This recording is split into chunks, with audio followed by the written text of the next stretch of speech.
waan ati eegaa jirtu zamana dheeraa gartee ammallee ganaadha jetteetuma rabbii kadhachaa jirtu wallah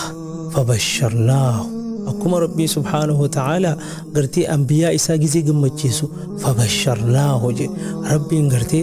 bashbashiin rabbi si haa gammachiisu duba sammuutii xiqqoo tanaan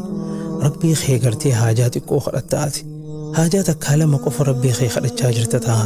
rabbiin immoo kumaatamaan rabbii haajaa si haa baasu haajaa duraan gartee rabbii kee biraa qabdu tahaaraa gartee amma eegaltee jirtu hundaa rabbiin siif haa ta'u waan ati yaadde hunda rabbiin galmaa siif haa gahu yaadaa muraada kee rabbi si haa guutu aamiin jettee rabbiin du'aa itan agartee akka faanatti jireenya kee keessa si haa agarsiisu barakaa quraanaatiin barakaa gartee obbolummaa rabbiitiin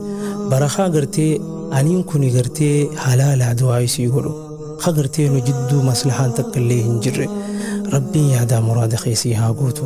ni danda'a akkuma qilleensa kanarratti wal nu agarsiise مع النبيين والصديقين والشهداء والصالحين وحسن أولئك رفيقا وياك يا ماسن قادت عرشي جلت أنبيوته ولن ورته ربي سبحانه وتعالى نها تايسو آمنيت يبودا ربي انقرتي يبلو سنف قمتشو دنيا في آخرة كن فيكون ربي سيها تايسو والسلام عليكم ورحمة الله وبركاته.